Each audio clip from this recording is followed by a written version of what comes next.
So hi guys, welcome back to my channel.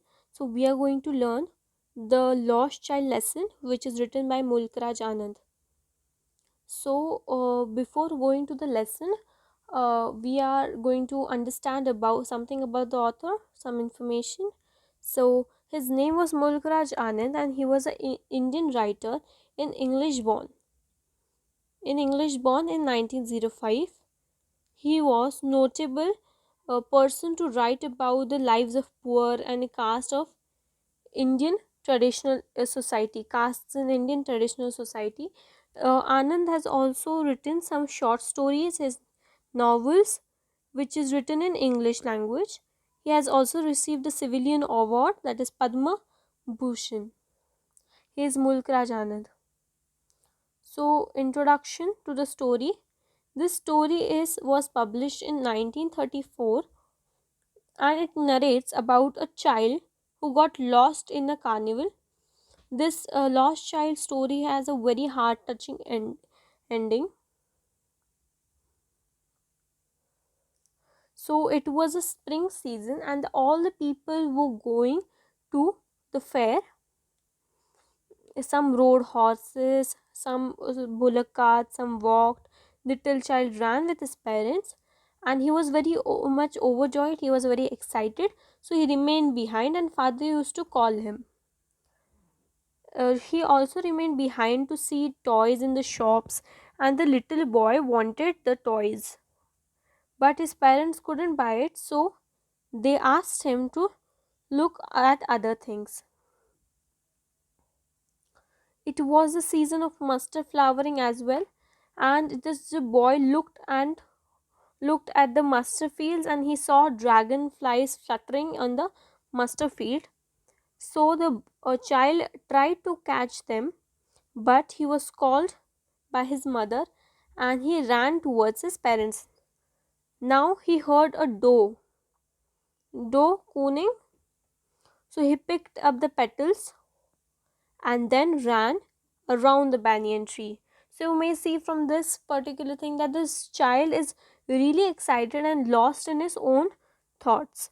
But again, he was called by his parents. Some soon the child reached the fair and he heard a sweetmeat selling gulab jamun, rasgulla, barfi, and jalebis. The sweets shop was greatly decorated.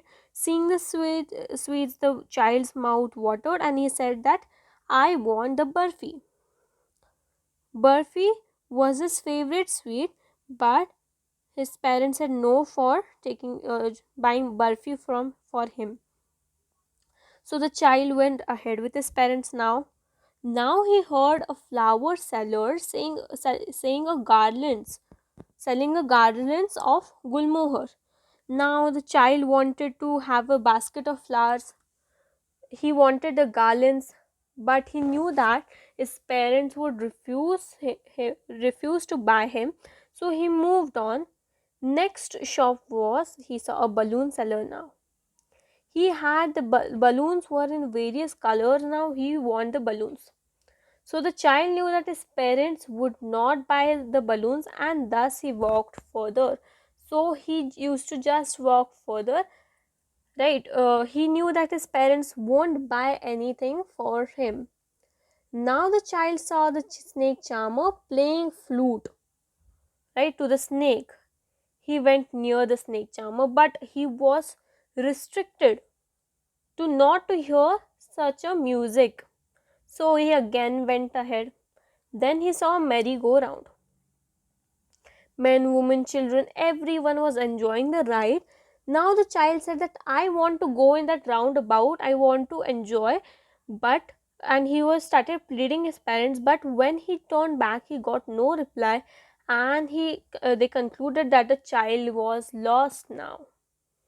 Okay, so the child's throat was very dry and he cried for his mother and father. His tears rolled down his eyes and he cried and ran to and fro. But he couldn't see his parents. People laughed and talked. Then he ran to the shrine. There was a big crowd there, and child went bit ahead between the people's feet, but he was pushed back. A man heard a cry of the child, and then he lifted the child in his arms. So the man asked the child, how you got there, but the child continued to laugh, sorry, cry. But he also said that, asked his name of her parents, but the child said, I want my father, I want my mother. So the man took the child to the merry-go-round, or the roundabout. Now he asked the child that, do you want to ride on the horse?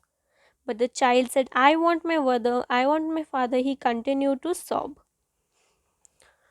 Now the man took him to the balloon seller, and but the child sobbed and sobbed, and he wanted his father and mother now.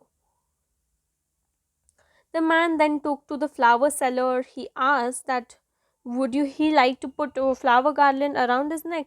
So the child turned his nose and said, I don't want it now. He said, only I want my mother and my father. Then the man took him to the sweet seller, but the child turned his face and he again repeated the same words. Okay, so this is the end of the story. We understood that the child who wanted all the things now, before few minutes, now he do not want anything, just he want his parents. Okay, so this was the lesson all about. So in the next video I would be uploading the answers, and there would be one homework question. You have to answer the homework question and give me the answer in the comment section. Thank you.